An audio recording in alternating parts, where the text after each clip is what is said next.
Authored by Søren Kierkegaard under the alias Johannes de Silencio, Fear and Trembling stands as a profound philosophical exploration. This deliberate use of pseudonyms was never intended to bewilder you, but rather to compel you to forge your own independent conclusions. The text bears the subtitle Dialectical Lyric, pointing directly to its bipartite structure. Initially, the narrative adopts a highly poetic, lyrical tone, which eventually gives way to a sweeping dialectical section where opposing ideas, a thesis and its corresponding antithesis, clash and ultimately merge into a unified synthesis. Operating as a masterful psychological investigator, Kierkegaard utilizes the biblical account of Abraham and Isaac to probe the profound terror that must have gripped a father, ordered by the divine, to execute his own child. Yet, the narrative merely serves as a vehicle to direct your attention toward much deeper, foundational philosophical dilemmas. Within the opening remarks, Johannes highlights the sheer inexplicability of such absolute devotion, noting how Abraham obeyed without a single tear, complaint, or moment of hesitation. To vividly capture this lyrical exploration of a father's internal torment, you are presented with 4 distinct reimaginings of the moment preceding the planned sacrifice, each culminating in divine intervention and the substitution of a ram. In the initial variation, Abraham falsely claims to be the mastermind behind the gruesome command, deciding it is preferable for Isaac to view his father as a monster than to lose his trust in the Almighty. The subsequent scenario depicts an obedient patriarch who, entirely incapable of reconciling the divine decree with his own moral compass, loses his capacity for earthly joy forever. A third rendition portrays the father interpreting the harrowing ordeal as a trial of his personal morality, pleading for forgiveness for even entertaining the thought of committing the act. Finally, the 4th iteration illustrates an agonizing compliance, where visible trembling and overwhelming despair ultimately shatter both the father's and the son's spiritual conviction. Transitioning into a formal eulogy, Johannes elevates Abraham to the status of the ultimate father of faith, based on 3 profound pillars: the supreme object of his love, his unwavering expectation of the impossible, and his relentless spiritual struggle directed solely toward the heavens. While the narrator can express deep poetic admiration for this towering figure, he openly questions whether human logic can ever truly comprehend him. This transitions the work into the deeply dialectical problemata, introduced by an impassioned preamble, where the narrative shifts its focus to the crushing weight of human autonomy.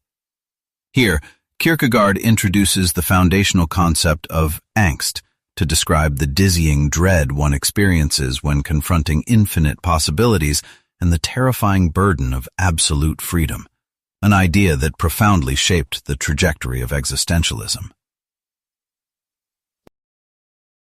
The crushing dread experienced by the patriarch stems directly from the intense moral duty he owed his beloved son, creating a devastating paradox. From a purely ethical standpoint, his intended action was unequivocally attempted murder, whereas the religious interpretation views it as a holy sacrifice, made with the conviction that his child would be miraculously restored. This demonstrates a belief sustained purely by virtue of the absurd, proving that genuine devotion leaves absolutely no room for rational human calculation or predictable divine logic. To explain this progression, the author outlines 3 distinct existential phases, beginning with the aesthetic stage, a baseline existence focused entirely on easily acquired, sacrifice-free personal pleasures and sensory experiences. Ascending beyond mere personal gratification, the ethical stage, or civic self, demands that a person subordinate their individual desires to the overarching welfare of society. While thinkers like Hegel championed this collective morality as the ultimate realization of universal truth, or the absolute mind, this text aggressively challenges that framework. Kierkegaard posits that the religious sphere reigns supreme, requiring you to transcend conventional morality through a daring, irrational leap. In this ultimate phase, the solitary individual enters an absolute relation to the absolute, cultivating an exclusive, private connection with the divine that completely supersedes universal civic duties, firmly establishing that genuine belief only ignites at the exact point where rational thought extinguishes. At its core, the manifesto argues that modern society has so drastically diluted the concept of spiritual devotion that contemporary claims of belief are entirely counterfeit. The author relentlessly dismantles the superficial piety of his era, specifically targeting the Danish established church for its hollow representation of Christianity. Johannes candidly admits his own spiritual inadequacies, confessing that, while he can write extensively about such towering devotion, he remains completely incapable of replicating it in his own life. You might naturally assume that trusting the divine is far simpler than untangling complex philosophical theories. However, the narrator ironically notes that while he can decipher the notoriously dense writings of Hegel, the pure, unadulterated conviction of a man like Abraham remains entirely beyond his intellectual grasp. To further illustrate this immense spiritual chasm, the text introduces the dual archetypes of the Knight of Infinite Resignation and the Knight of Faith. The former achieves peace by entirely surrendering his worldly attachments, recognizing that authentic devotion is impossible without first enduring the agonizing loss of one's deepest desires. Using the metaphor of a commoner who falls deeply for a royal, this figure accepts the absolute impossibility of their union, transforming his unfulfilled passion into an eternal, untouchable spiritual love that brings inner reconciliation. However, the Knight of Faith mirrors this complete surrender, but executes one final astonishing maneuver, trusting blindly that through the sheer power of divine possibility, the humanly impossible will be realized, and they will ultimately be united in this earthly realm. Through the power of the absurd, the individual who embodies the Knight of Faith reclaims everything previously surrendered during the agonizing stage of infinite resignation. When you see these two profound spiritual shifts united, they forge the comprehensive double movement of faith. Consider how Abraham executes this absolute relinquishment by willingly giving up Isaac, only to enact the subsequent leap of belief upon his son's miraculous return. This profound restoration places the patriarch perfectly back where he started, allowing him to embrace his child with a joy far exceeding his initial happiness. Consequently, this complete sacrifice, which paradoxically leads to total restoration, solidifies Abraham's status as a true knight of faith. The narrator, Johannes, observes that he has never actually encountered such a transcendent figure, noting that if you were to meet one, their supreme spiritual elevation would remain entirely imperceptible. Even though this exceptional individual constantly engages with the infinite at every waking moment, you would find them completely indistinguishable from any average person on the street. To illustrate this, Johannes likens the practitioner of infinite resignation to a graceful ballet dancer who executes a magnificent jump, but inevitably lands with awkwardness upon returning to the floor. In stark contrast, only the genuine Knight of Faith possesses the extraordinary ability to soar into the divine and return to the earthly realm with flawless grace, finding immense pleasure in the mundane world despite existing far beyond the limits of ordinary human capability. Exploring the initial philosophical dilemma, the text questions whether the standard moral framework can be momentarily bypassed, introducing the concept known as the teleological suspension of the ethical. When you examine Abraham's readiness to sacrifice his own offspring, you witness an act that contributes absolutely nothing to societal norms and is fundamentally condemned as outright murder under universal laws. Yet, because the boy is ultimately spared, it strongly suggests the existence of a supreme divine authority that transcends standard moral obligations. Consequently, the entire ethical dimension is subordinated to a superior religious destiny, making the central argument of Fear and Trembling that spiritual devotion supersedes civic morality, though you must ultimately decide the validity of this profound assertion for yourself. Delving into the second core issue, the narrative investigates whether an absolute duty to God truly exists in our reality. Here, Johannes equates societal morality with the universal domain, which is traditionally linked directly to one's divine obligations, implying that fulfilling civic responsibilities is synonymous with serving the divine.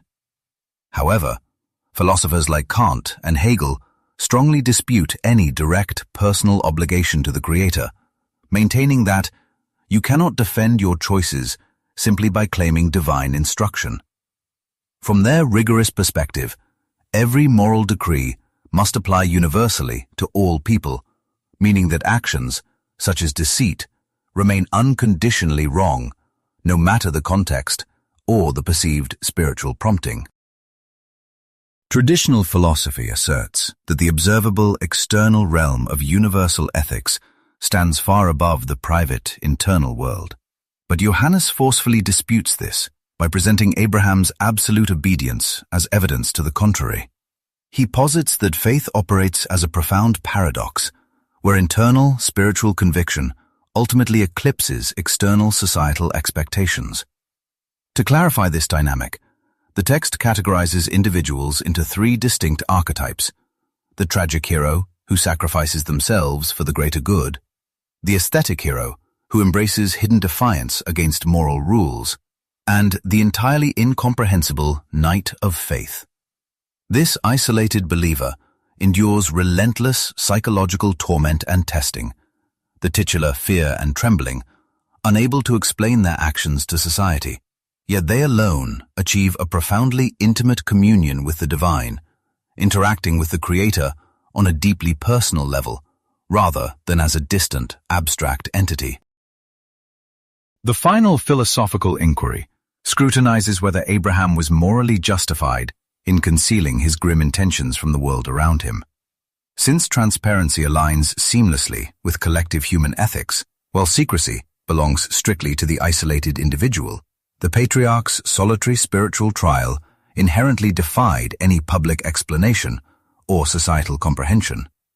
Concluding his reflections, Johannes argues that you cannot simply inherit existential answers from previous generations to make life's challenges disappear. True spiritual struggles demand a raw, lived passion that you must experience firsthand, culminating in the profound realization that while self-love and devotion to others yield earthly greatness, unconditionally loving the divine elevates a person above all else.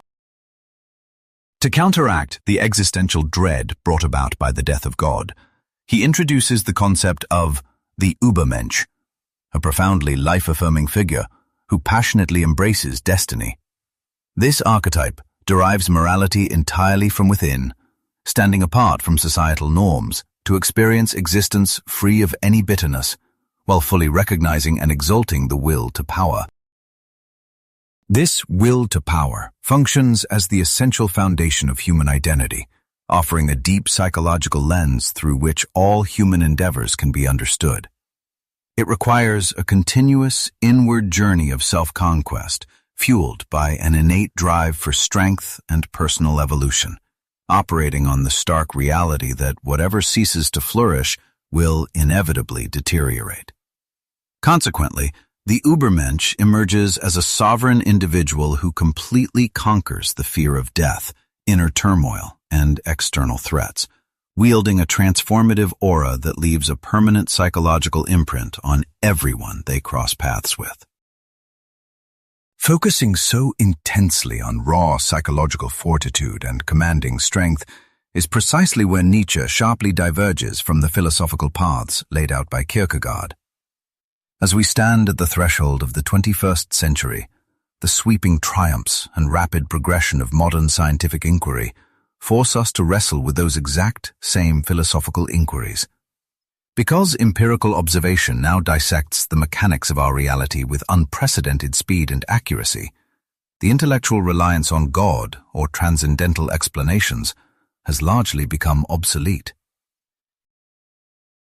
We are subsequently forced to ask whether a genuine return to a classical Christian perspective remains a plausible option for humanity. When stripped of a grand theological narrative, those who navigate life without religious devotion must discover a way to independently engineer their own ethical frameworks and profound meaning to conquer the looming threat of nothingness. The immense weight of this contemporary dilemma unequivocally demonstrates why the intellectual contributions of both Kierkegaard and Nietzsche remain absolutely indispensable for navigating our modern society.